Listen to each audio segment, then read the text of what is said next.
तो आज का आंसर है importance of elasticity of demand. इसमें पहले आप लोग लिख दो, पहले स्टार्टिंग के 2-3 line. The concept of elasticity of demand is great importance to producer, farmer, workers and government. इतना लिख दो और इसके बाद डायरेक्ट आ जाओ ब्लैक पॉइंट पे। Importance of elasticity of demand जानने से पहले हम लोगों को पता होना चाहिए 2 पॉइंट के, रिलेटिवली इलास्टिक डिमांड मतलब क्या और रिलेटिवली इनइलास्टिक डिमांड मतलब क्या। तो रिलेटिवली इलास्टिक डिमांड मतलब जब प्राइस बढ़ने से डिमांड में ज्यादा ही फर्क आ जाएगा, मतलब प्राइस बढ़ा और डिमांड कुछ ज्यादा ही कम आ जाएगा, तो उसको बोलते हैं रिलेटिवली इलास्टिक डिमांड। तो वैसे प्रोडक्ट को हम ज्यादा चार्ज नहीं कर सकते क्योंकि उसका डिमांड है रिलेटिवली इलास्टिक, यानी कि तुम प्राइस चेंज करोगे तो डिमांड में बहुत फर्क आ जाएगा, तो उसको प्राइस ज्यादा चार्ज कर सकते नहीं है। और दूसरा पॉइंट है रिलेटिवली इनइलास्टिक डिमांड। तो रिलेटिवली इनइलास्टिक डिमांड मतलब क्या, इसका तुम प्राइस जरा हायर साइड पे चार्ज करोगे तो भी कंज्यूमर के डिमांड में इतना फर्क नहीं आएगा, और आएगा तो भी थोड़ा कम आएगा। इस वजह से ऐसे प्रोडक्ट जिसके डिमांड रिलेटिवली इनइलास्टिक है उसको हम हायर प्राइसेस चार्ज कर सकते हैं। ठीक है, तो इसके ही आसपास ये आंसर पूरा घूमने वाला है। सबसे पहला पॉइंट है importance to producer. Every producer has to decide the price of his product at which he has to sell it. हर एक प्रोड्यूसर को ये डिसाइड करना पड़ता है कि भाई मैं क्या प्राइस पे अपना प्रोडक्ट को सेल करूं। तो वो अगर उसके प्रोडक्ट का डिमांड वो देखेगा कि अगर मेरे प्रोडक्ट का डिमांड रिलेटिवली इनइलास्टिक है, यानी कि मैं प्राइस हायर चार्ज करूं तो भी कंज्यूमर की डिमांड में फर्क नहीं आएगा, तो वो हायर प्राइसेस चार्ज करेगा इस वजह से, और वाइस वर्सा, यानी कि उसका उल्टा। रिलेटिवली इलास्टिक है तो वो ज्यादा प्राइस चार्ज कर पाएगा नहीं। दूसरा एक पॉइंट इसमें मेंशन किया है मोनोपोलिस्टिक प्रोड्यूसर को, मोनोपोलिस्टिक कंपटीशन वाले में, मोनोपोलिस्टिक में सॉरी, प्रैक्टिस प्राइस डिस्क्रिमिनेशन। तो मोनोपोलिस्ट मतलब क्या, तो जो लोग वो खुद अकेले ही ये प्रोडक्ट बेच रहे हैं या तो बहुत कम लोग ये प्रोडक्ट बेच रहे हैं। फॉर एग्जांपल इलेक्ट्रिसिटी में 2 टाइप के बिल आते हैं, एक तो अपना घर का जो आता है LF1 और एक आता है कमर्शियल LF2। तो सेम इलेक्ट्रिसिटी यूज कर रहे हैं हम लोग, फिर भी जो घर वाले लोग जो यूज करते हैं उन लोगों को कम बिल आता है क्योंकि उनको चार्ज कम लगाया जाता है, और कमर्शियल यूज करने वाले लोगों को क्या करा जाता है, पर यूनिट प्राइस ज्यादा लगाई जाती है। अगर हमको 2.5 रुपीज पर यूनिट लगा रहे तो उनको 7.5 लगा रहे, तो लोग ज्यादा पे कर रहे, तो ये प्राइस डिस्क्रिमिनेशन होता है, तो ये भी इसमें कवर हो जाता है। ठीक है,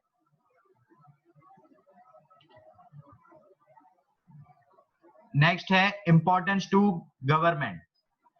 taxation policy of the government is based on concept of elasticity of demand. Government भी टैक्स क्या देख के लगाती है कि अगर जो प्रोडक्ट पे टैक्स लगाना है उसका डिमांड रिलेटिवली इलास्टिक है तो उस पर कम टैक्स लगाओ, और जिसका डिमांड रिलेटिवली इनइलास्टिक है उस पर ज्यादा टैक्स तुम चार्ज कर सकते हो क्योंकि डिमांड में फर्क नहीं आएगा। नेक्स्ट पॉइंट है इंपॉर्टेंट इन फैक्टर प्राइसिंग। तो फैक्टर्स क्या होते हैं, फैक्टर ऑफ प्रोडक्शन क्या होते हैं, वो इसके बारे में बात कर रहे हैं। तो एक तो है लैंड, जहां लैंड है वहां पे हम लोगों को लैंड को क्या देना पड़ता है, रेंट देना पड़ता है। मतलब तुम लैंड अगर लोगे जहां पे तुम प्रोडक्शन कर रहे हो तो उसको बदले में क्या देना पड़ेगा, उसका प्राइसिंग क्या होता है, उसको बदले में मिलता है रेंट। वैसे ही यहाँ पे जो एग्जांपल दिया है उसके बारे में मैं बात कर रहा हूँ। यहाँ पे एग्जांपल दिया है लेबर एक फैक्टर ऑफ प्रोडक्शन है, उसका प्राइसिंग क्या रहता है, तो उसको फैक्टर ऑफ प्रोडक्शन में लेबर को क्या मिलता है, वेजेस मिलता है।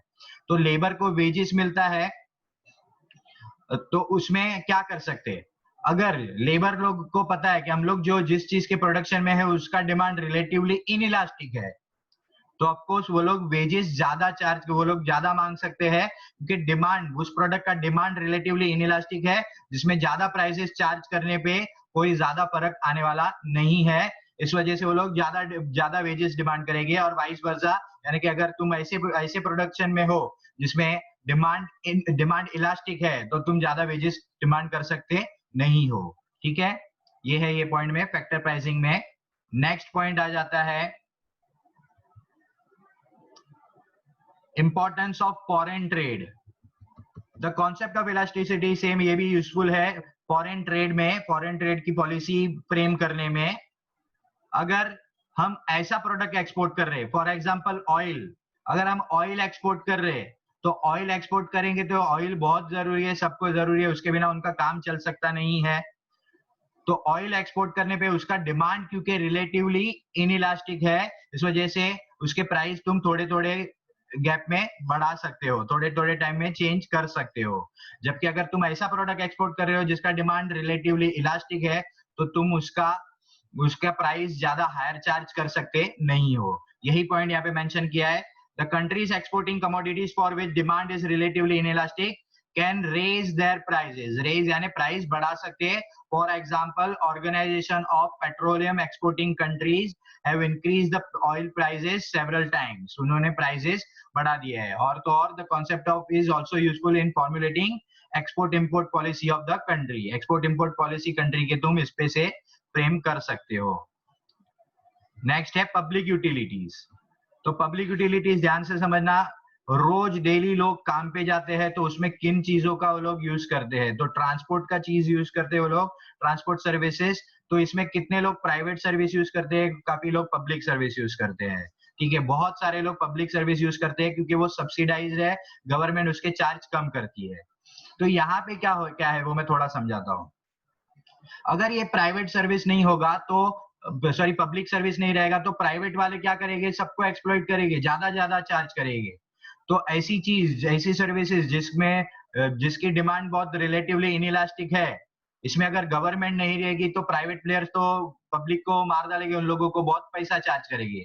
इस वजह से गवर्नमेंट इसमें आती है पब्लिक यूटिलिटीज में, और पब्लिक यूटिलिटीज में उनको सब्सिडाइज रेट पे ट्रांसपोर्ट का खर्चा, ट्रेन का एक टिकट तुम ले लो तो एकदम सस्ते में 10-12 रुपए में एक जगह से दूसरे जगह तुम पहुंच सकते हो, क्योंकि वो सब्सिडाइज है, नेशनलाइज है, यानी कि गवर्नमेंट थोड़ा पैसा उसमें भर रही है और वो सस्ते में दे रही है।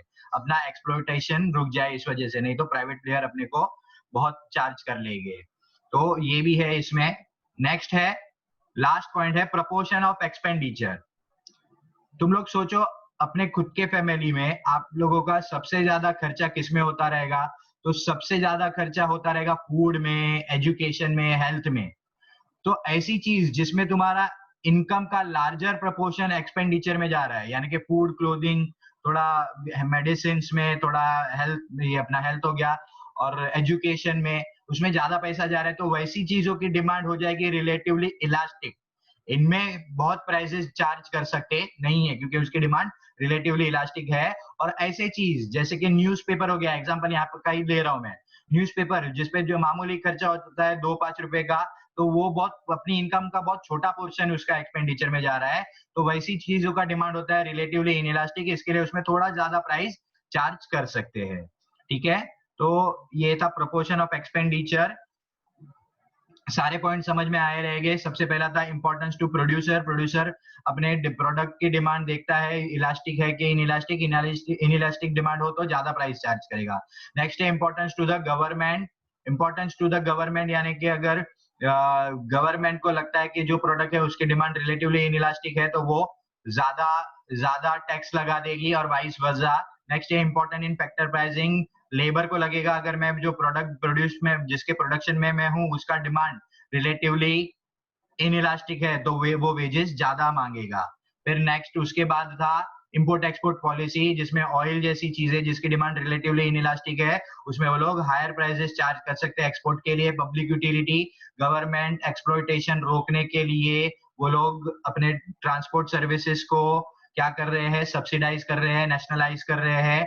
और लास्ट पॉइंट 6th वाला, अगर तुम्हारा प्रपोर्शन ऑफ एक्सपेंडिचर जिसमें स्मॉल है तो उसमें रिलेटिव उसमें हायर प्राइसेस चार्ज करेंगे क्योंकि डिमांड है रिलेटिवली इलास्टिक, और जिसमें लार्ज है उसमें डिमांड रिलेटिवली इलास्टिक होने की वजह से क्या करेंगे, उसमें प्राइसेस कम चार्ज करेंगे। ठीक है, होपफुली आंसर समझ में आया। आंसर समझ में आ गया तो वीडियो को लाइक कर दो, शेयर कर दो और कमेंट कर दो।